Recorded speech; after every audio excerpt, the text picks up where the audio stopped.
Welcome, everyone. We are the many. We are grateful to be with you, and we're grateful to be collaborating with our friends in the BTS Center in this online series of Laments with Earth.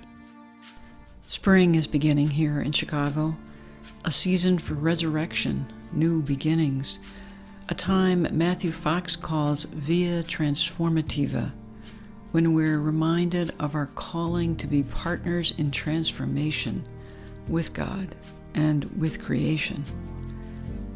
Earth aches for us to wade into the waters of transformation with her, our world war-torn and tired from scarcity and fear cries out for rivers that flow with the fresh water of change. Water will be the focus for our reflection and lament tonight, and we hope you'll gather with us in any way that's comfortable for you. And feel free to share your prayers in the chat. We invite you now to join with us in turning once again to our Creator God in spirit and in truth, to look for hope and healing for our world and for ourselves. Let's begin by breathing together.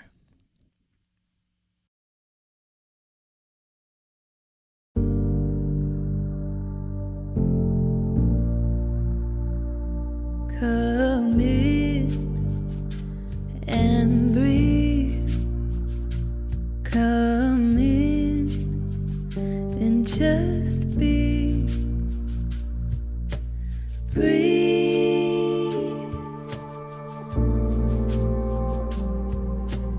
Breathe.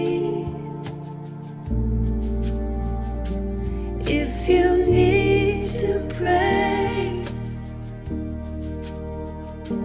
if you need to weep, wherever you are, whatever you need, come in and just be. Come in and just breathe.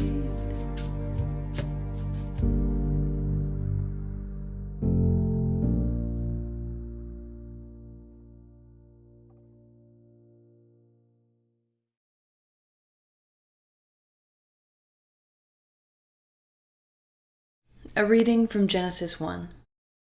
When God began to create the heavens and the earth, it was dark over the deep sea, and God's wind swept over the waters. There was nothing there at the beginning, except water. Water was there, beginning us, beginning everything. Because water is life. We don't live without it. We are water, and we are thirsty. You, God, are my God. Earnestly I seek you, I thirst for you. In a dry and parched land, we are thirsty. For water, yes, absolutely. And yet also for so many other things. We gather here because we're thirsty. For you, God, and for love, hope, justice, peace, mercy. Thirsty for answers, for fixes. For a world where there's enough to go around. For a world where water flows for all of us, like grace, always the right amount for all of us.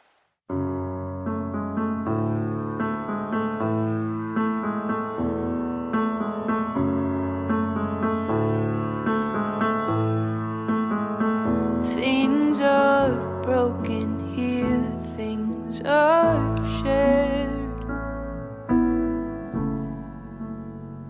Things are carried here, hearts bow in prayer. And it is grace, only grace, that brings us here, holds us together here. It is grace, only grace, that brings us here, holds us all together here, all together here.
Every year the island is a little less.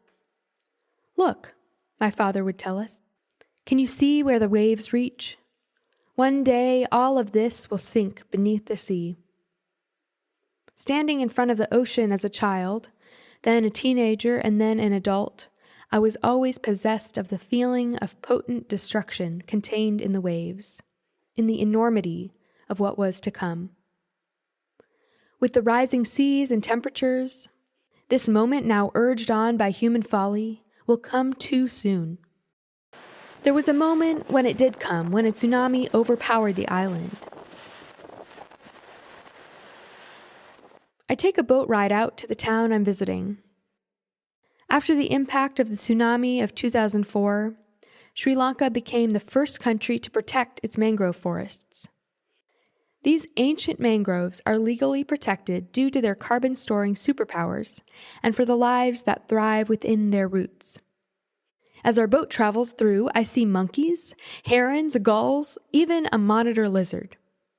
But emerging from within the mangrove and into the marina, I'm distracted by the brightly colored skirt around the edges of it. On a closer look, it is the imprint of another animal, of the debris of lunch parties, lazy days by the beach, of holidays.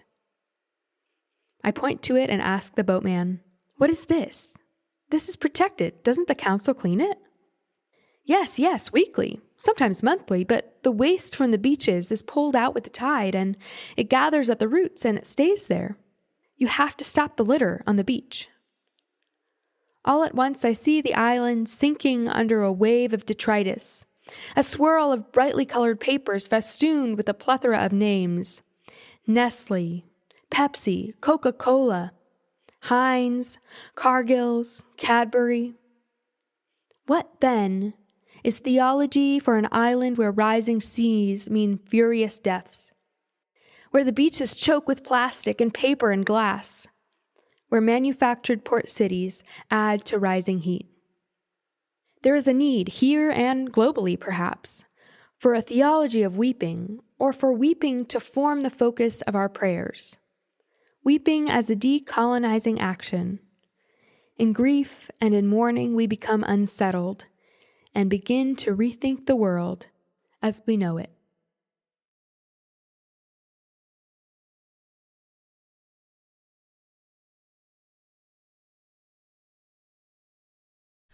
A reading from Psalm 137. By the rivers of Babylon, there we sat down, and there we wept.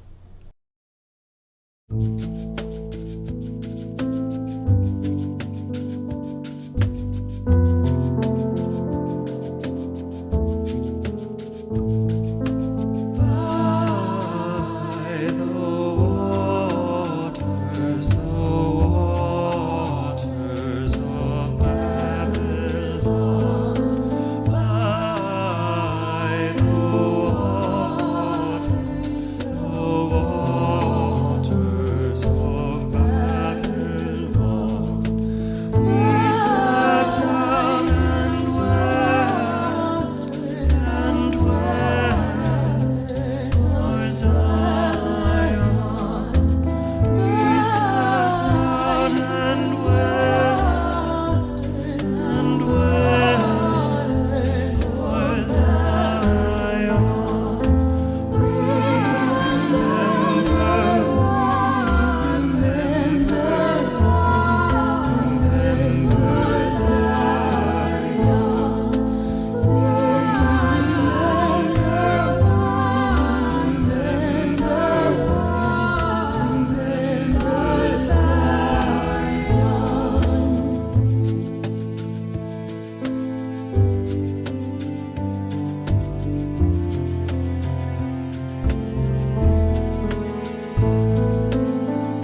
forsaken us?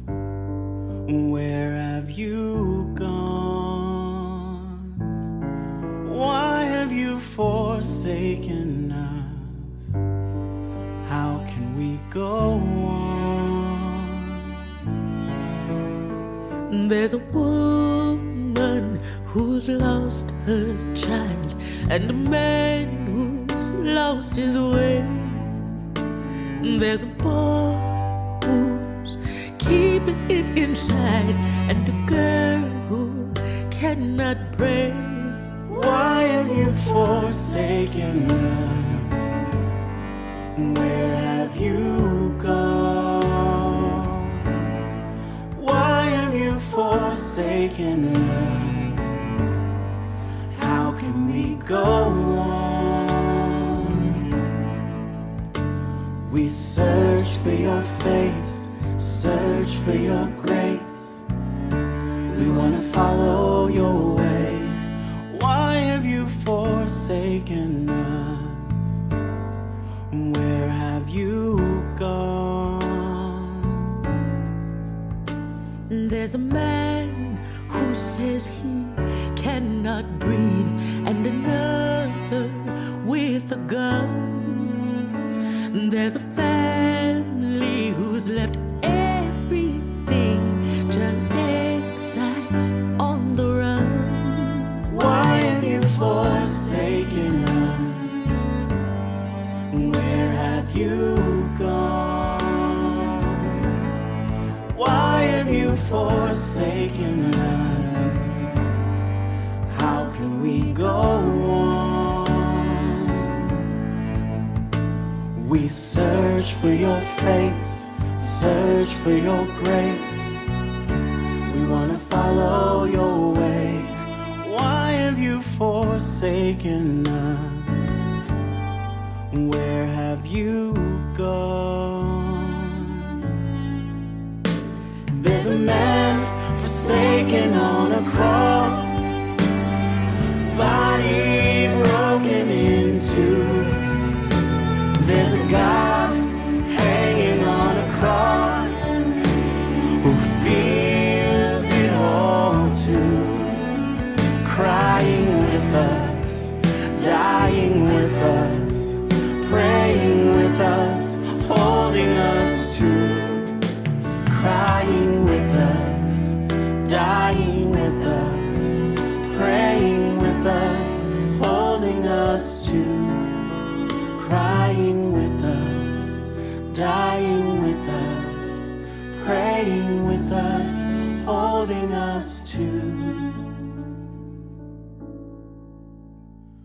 search for your face, search for your grace. We want to follow your way.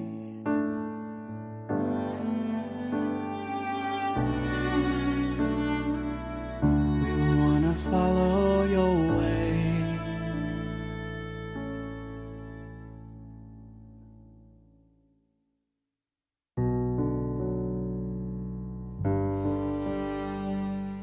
Because of climate change, we live in a world where extreme flooding and extreme droughts are more and more a reality. Water already underpins every issue people in poverty face, and though most of us don't see it or feel it as much personally, what's going on with water in our world is not something we can ignore anymore. Whether we see it or not, this water crisis is right outside our doors. Of course, if we're aware of it, just to get through the day, we mostly try not to worry about it too much. We try to tell ourselves it can't be that bad. But when we look at the facts, it's hard to have hope. Despair sits within us like a rock, heavy and hard. It doesn't seem like we have much time left. The water which gives us life, the water we have taken for granted, may be the death of us. Because we are drowning and we are dying of thirst. And we feel forsaken by our leaders, by corporate greed, by our own desire for comfort at any cost. We are drowning and we are dying of thirst. And we feel forsaken by God too. Like the people by the river of Babylon, all we can do is sit down by the water and weep and mourn for all that we've lost. We invite you in the next few moments to share the losses and sorrows for our earth that are sinking you like stones. Feel free to share your laments and confessions in the chat. At the end of each lament, one of us will say, "Oh God, we are drowning and we are dying of thirst." And we invite all of you to respond. Hear our cries.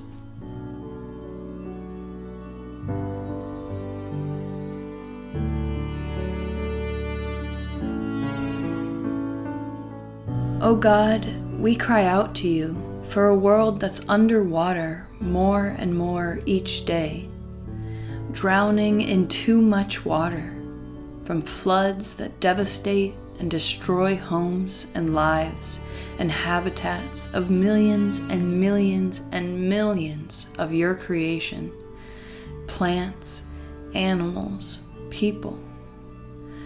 O God, we are drowning and we are dying of thirst. Hear our cries.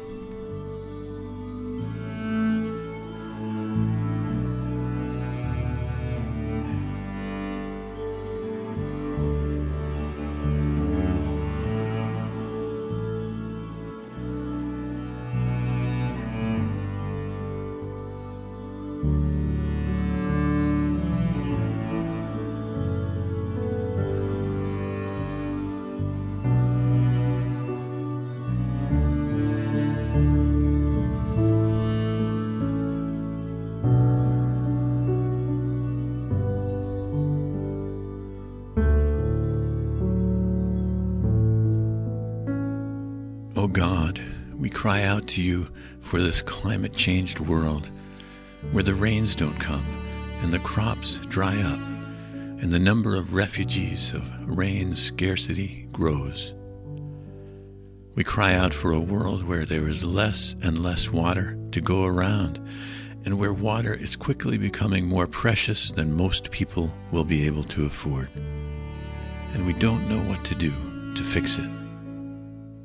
O God, we are drowning and we are dying of thirst.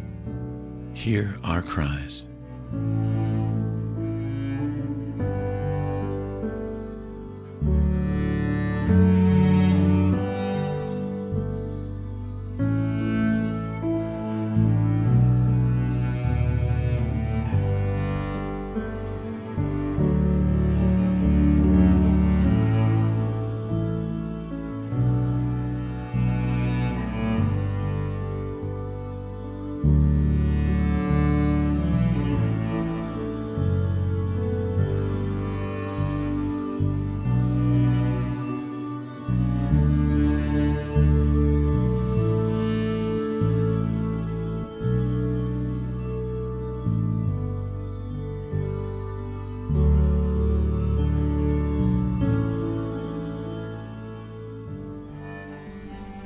Oh God, sometimes it's hard for those of us who can turn on a faucet and find clean, drinkable water so easily to imagine all the people who suffer and die daily from unsafe water.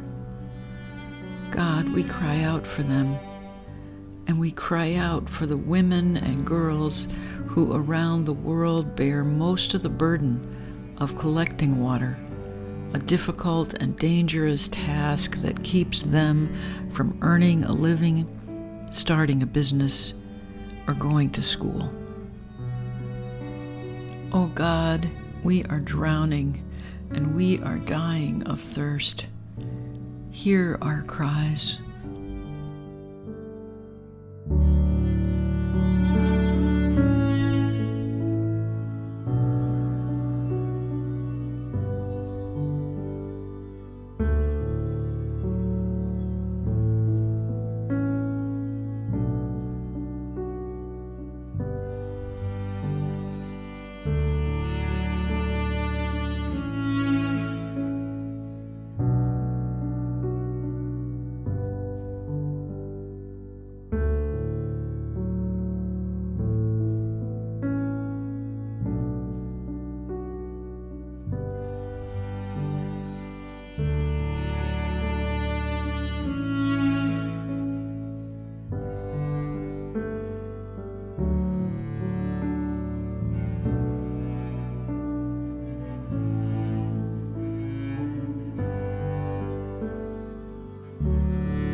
O God, we've created a world where our oceans and rivers and streams are toxic, where the plastic we can't seem to live without is taking so much more than it gives, where we're fracking ourselves to death, where chemicals pour into water that's meant to sustain us, and our life-giving water becomes life-taking.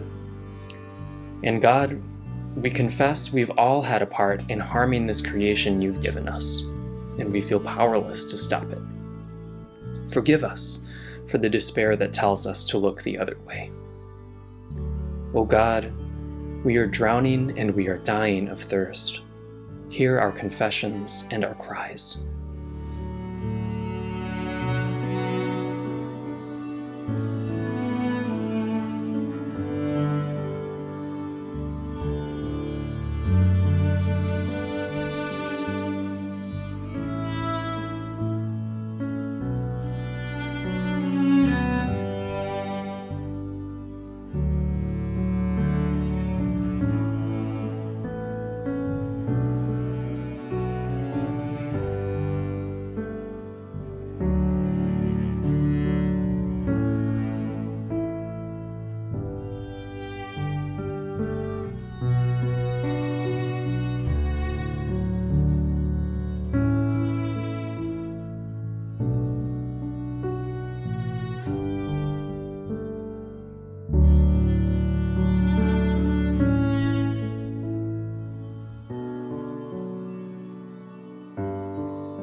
I had the privilege of serving at the First Presbyterian Church of Beacon from 2010 to 2020. And Beacon is Pete Seeger's hometown. I had heard before moving there about the sloop Clearwater and how Pete had a vision to create this traditional wooden Hudson River sloop and invite people to get on the water, experience the taste of the beauty of the boat and the power of nature, and that it would inspire them to get that river cleaned up. You know, one of my first weeks there, I went to a meeting of the Beacon Sloop Club, and there was Pete. And when I introduced myself, he walked right up to me and said, "Hey, I remember your predecessor. You need to organize the clergy in Beacon." And it took a while. It took several years, in fact. And actually, it took kind of his efforts. He really had a vision. He helped unite the clergy, and it was really towards the end of his life. So I'm super grateful for Pete's work and for just this image of, I heard stories of what it used to be like, things floating on it occasionally, fires burning. The Hudson River, it really became for me a source of rejuvenation. And I spent so much time in prayer kind of along the shores of the Hudson.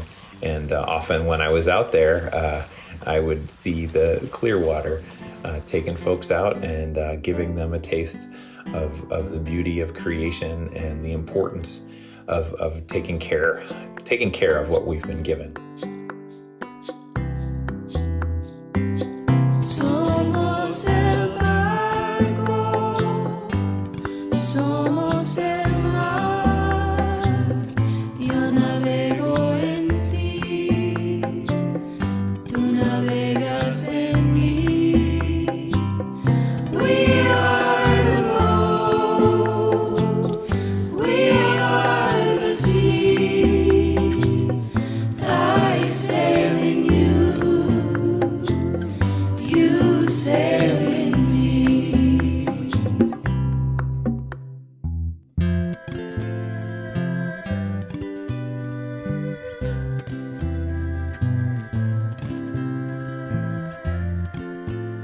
When we let ourselves see it and really feel the immensity of damage that's been done to the water on this planet, it's often easy to decide that it's already too late, and like nothing we do can make a difference. It's hard to remember that transformation does happen. It's happening already, like Ben's story reminded us. Perhaps what we need most right now is a baptism of hope. And maybe the way to do that is by immersing ourselves in the deep waters of gratitude and remembering the God who parted seas and brought water out of stones. And also remembering the committed individuals and organizations out there who are working every day to save our planet and to save our water. We invite you to share your gratitude for people and places where good things are happening and where you're finding hope and healing for the water in our world. Let's begin.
May the God who is always and forever with us and for us fill us with hope. Help us believe it's not too late, and on this earth awash in hurt, fear, and despair, show us how to be love. As we close, we invite you to say this with us. You are not alone. I am not alone. We are not alone. You are not alone. I am not alone. We are not alone. As always, we thank you so much for being with us, for sharing your heart, your compassion, and your care for the earth. We look forward to seeing you in the future. Bye. Thanks so much for being with us. Blessings to you. Our prayers and blessings go out to you. Thanks so much for sharing this moment with us. I'm so grateful for your presence here. Peace and blessings to you all. Many blessings and refreshings. Go with grace and love, and may God bring you into the fullness of who you are called to be this week.